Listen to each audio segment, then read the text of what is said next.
देखते हैं नेक्स्ट हमारे पास क्या है। इसमें अगर देखें, इसमें हमने किया इंडस्ट्री के बारे में सारी चीज़ें हम कर चुके। सारे मीन्स जैसे इंडस्ट्री के बारे में अगर आप देखें, इंडस्ट्री के बारे में हमने किया यहाँ पर कि इंडस्ट्री की फ़ीचर्स कौन कौन सी, इंडस्ट्री का इम्पोर्टेंस क्या है। उसके बाद हमने एसएसआई के बारे में किया था। अब उसके बाद ये कहता है principal features of industry in India, कि भारत में जो उद्योग हैं उनकी मुख्य विशेषताएं क्या हैं।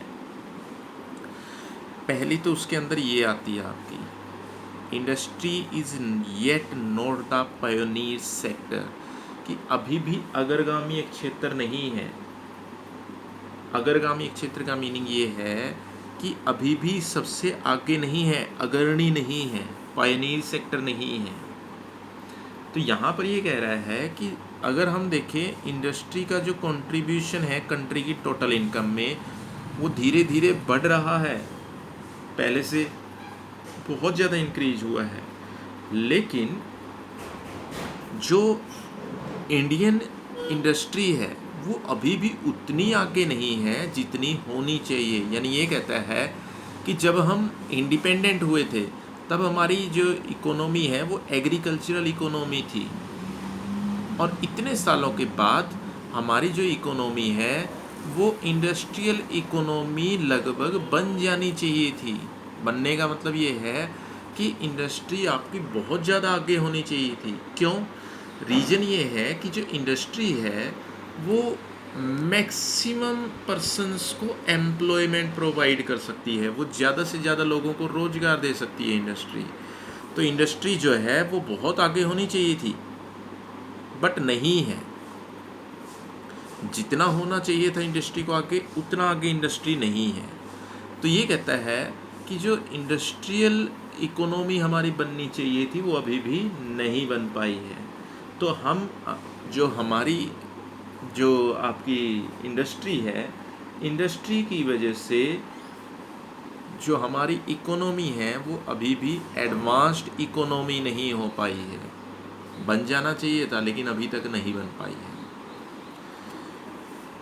Not evenly spread across different regions, ये कहता है विभिन्न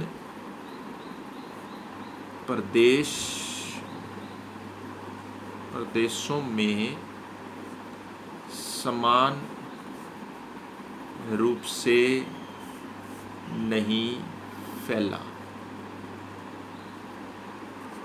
अब इसके अंदर ये क्या कह रहा है, इसके अंदर ये कह रहा है not evenly spread across different regions, कि जो इंडस्ट्री है वो डिफरेंट रीजन्स में अभी तक स्प्रेड नहीं हुई है, अभी तक फैली नहीं है। क्यों? क्योंकि जो इंडस्ट्री है, इंडस्ट्री केवल कुछ एरियाज़ के ऊपर कंसंट्रेट है आपकी। कुछ एरियाज़ का मीनिंग है कि केवल कुछ स्टेट या कुछ एरियाज़ ही ऐसे हैं जहाँ पर इंडस्ट्री बहुत ज़्यादा डेवलप हो गई है। बाकी एरियाज़ में अगर देखें, बाकी एरियाज़ में ये बिल्कुल भी नहीं है। जैसे अगर हम देखें महाराष्ट्र में, अगर देखते हैं महाराष्ट्र में जो इंडस्ट्री है वो बहुत ज़्यादा है, इंडस्ट्रीज़ बहुत ज़्यादा हैं। महाराष्ट्र को हम एक इंडस्ट्रियल स्टेट कह सकते हैं। हमारे यहाँ हरियाणा में अगर देखें जो गुरुग्राम है, गुरुग्राम के अंदर इंडस्ट्रीज़ बहुत ज़्यादा हैं। दिल्ली में इंडस्ट्रीज़ बहुत ज़्यादा हैं। फरीदाबाद में काफ़ी मात्रा में इंडस्ट्रीज़ हैं। लेकिन ये कहता है कि इनको छोड़कर तो इंडस्ट्रीज़ और कहीं भी नहीं है। महाराष्ट्र में है या कुछ हरियाणा में है, इनको छोड़कर इंडस्ट्रीज़ कहाँ हैं? जो हमारे पास जो बैकवर्ड एरियाज़ हैं, बिहार है, उड़ीसा है, झारखंड है, ये कहता है वहाँ जितनी इंडस्ट्री होनी चाहिए थी उतनी नहीं है। क्यों?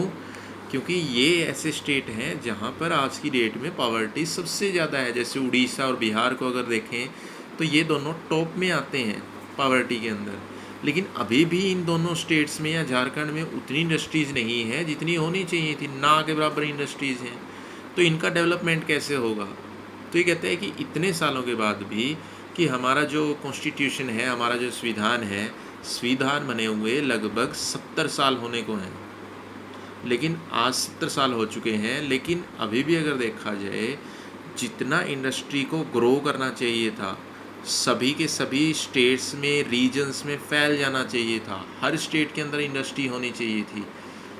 हर स्टेट के जो पर्सन है, जो वहाँ की पॉपुलेशन है, उनको एम्प्लॉयमेंट मिलता तो प्रोग्रेस होती उनकी। लेकिन समस्या क्या है कि इंडस्ट्री जो है वो कुछ एरियाज़ में ही रुक कर बैठ गई है, वहीं फैलती जा रही हैं, वहीं पर डेवलप होती जा रही हैं। जैसे गुरुग्राम की अगर बात करें, गुरुग्राम स्टार्टिंग में कुछ नहीं था। एक टाइम ऐसा आया जब गुरुग्राम के अंदर इंडस्ट्रीज़ बढ़ती चली गई, और आज अगर देखें गुरुग्राम और ज़्यादा आगे बढ़ता जा रहा है इंडस्ट्रीज़ के लिए केवल। लेकिन इंडस्ट्री गुरुग्राम से बाहर नहीं निकल रही है। तो होना ये चाहिए कि हर एरिया के अंदर इंडस्ट्री हो, ताकि हर एरिया का डेवलपमेंट हो। लेकिन हमारे यहाँ ये प्रॉब्लम सबसे बड़ी है कि इंडस्ट्री जो है वो केवल कुछ एरियाज़ में है। Competitive position of large scale industries, ये कहता है बड़े पैमाने के उद्योगों की प्रतियोगी स्थिति।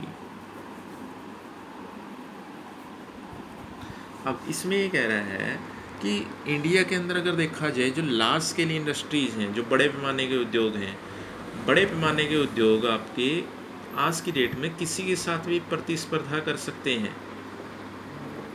और अगर छोटे उद्योगों से उनकी तुलना की जाए, अगर हम स्मॉल स्केल इंडस्ट्रीज़ से अगर हम बात करते हैं, स्मॉल स्केल इंडस्ट्रीज़ की कंपटीशन में लार्ज स्केल इंडस्ट्रीज़ बहुत आगे निकल गई हैं।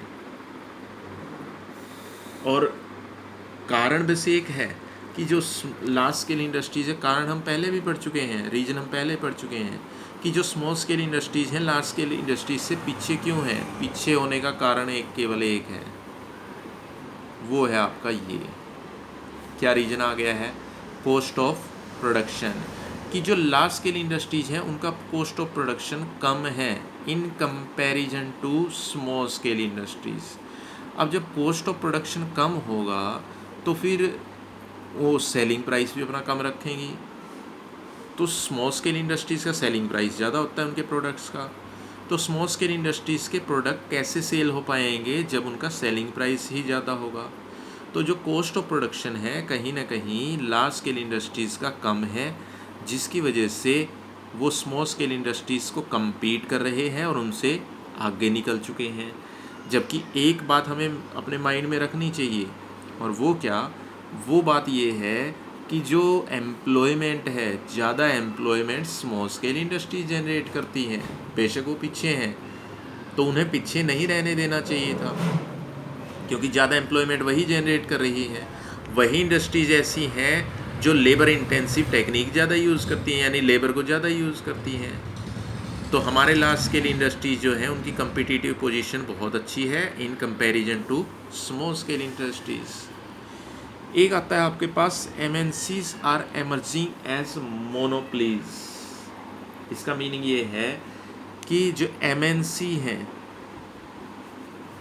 वो मोनोपली क्रिएट करती जा रही है। मोनोपली का मीनिंग होता है एकाधिकार। ये मैं आपको बता देता हूँ एक बार। MNC होती हैं, ये +1 में आएगा आपका, बिजनेस स्टडी के अंदर ये टॉपिक आएगा। MNC होती हैं आपकी multi nation companies. Multi nation companies, multi nation means multi, एक से ज़्यादा, नेशन देशों में फैली हुई कंपनियाँ।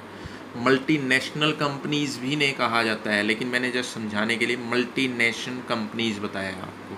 ये होता मल्टी नेशनल कंपनीज़ है, ये इसको मल्टी नेशनल कॉरपोरेशंस भी कहते हैं। तो मल्टी नेशनल कंपनीज़ क्या हैं, ये आपकी एक से ज़्यादा नेशंस में फैली हुई है। जैसे कोई कंपनी अगर मान लो यहाँ बिज़नेस स्टार्ट कर देती है, साथ ही साथ अपनी एक ब्रांच USA में खोल लेती है, एक फ्रांस में खोल लेती है, एक चाइना में खोल लेती है, तो उसे मल्टीनेशनल कंपनी कहा जाता है, जिसका हेड ऑफिस तो एक कंट्री में होता है लेकिन उसकी ब्रांचेस बहुत सी जगह होती हैं। तो मल्टीनेशनल जो कंपनीज़ हैं वो बढ़ती जा रही हैं, वो ग्रो करती जा रही हैं। अब ग्रो करती जा रही हैं तो वो कंपनियां मोनोपोली क्रिएट कर रही हैं। मोनोपोली का मतलब एकाधिकार, कि बहुत सारे ऐसे प्रोडक्ट हैं जो किसी और कंपनी के सेल ही नहीं होते। किसके सेल होते हैं? उन्हीं एमएनसी के ही सेल होते हैं। तो उनकी मोनोपोली बढ़ती जा रही है, और मोनोपोली कभी भी किसी की बढ़नी नहीं चाहिए। मोनोपोली बढ़ने का इकोनॉमी को भी लॉस होता है, पॉपुलेशन को भी लॉस होता है, और कंट्री को भी लॉस होता है। तो ये कहता है कि हमने क्या किया, हमने जैसे जैसे एमएनसी बढ़ती गई हैं, जो हमारे डोमेस्टिक इंडस्ट्रीज़, अब कंट्री को या इकोनॉमी को लॉस क्या होता है या पॉपुलेशन को लॉस क्या होता है, कि जैसे जैसे ये एमएनसी बढ़ती चली जाएंगी, जैसे जैसे ये मोनोपोली इनकी क्रिएट होगी, तो जो डोमेस्टिक इंडस्ट्रीज़ हैं वो धीरे धीरे ख़त्म होती चली जाएंगी। जो डोमेस्टिक इंडस्ट्री हैं वो धीरे धीरे ख़त्म हो जाएंगी। जैसे सैमसंग है, अब सैमसंग क्या है? सैमसंग एक मल्टीनेशनल कंपनी है। फ़ोन जो है उसके इंडिया में बिकते हैं, जिस कंट्री की वह है वहाँ तो सेल होते ही हैं, अदर कंट्रीज़ में भी सेल होते हैं। अब सैमसंग अगर देखें, सैमसंग क्या कर रही है? सैमसंग मोनोपोली ही क्रिएट कर रही है। मैं जस्ट एग्जांपल ले रहा हूँ, किसी कंपनी को हम ब्लेम नहीं कर रहे, मैं जस्ट एग्जांपल ले रहा हूँ कि जैसे कोई कंपनी मोनोपोली क्रिएट कर रही है कि हर कोई सैमसंग के ही फ़ोन ख़रीद रहा है। अब जब सैमसंग के फ़ोन ख़रीदे जा रहे हैं तो जो डोमेस्टिक इंडस्ट्रीज़ हैं, जो मोबाइल मैन्युफैक्चरर हैं, मोबाइल बनाने वाली कंपनियां हैं, वो धीरे धीरे ख़त्म होती जा रही हैं। तो ये है हमारे यहाँ जो इंडस्ट्री है उसकी फीचर्स इंडिया के अंदर। तो नेक्स्ट जो पॉइंट्स बच गए हैं वो हम नेक्स्ट डे में करेंगे। आप एक बार इनको अच्छी तरह से विद एग्जांपल्स अच्छी तरह से इनको कर सकते हैं। जो फीचर्स हमने 4 यहाँ पर पिक की हैं, तो चारों फीचर अच्छी तरह से कर लें कंप्लीट। और ये जो मोनोपोली और एमएनसी का मीनिंग बताया है इसको ध्यान में रखें, तभी ये पॉइंट आपको क्लियर हो पाएगा, अदरवाइज़ क्लियर नहीं होगा।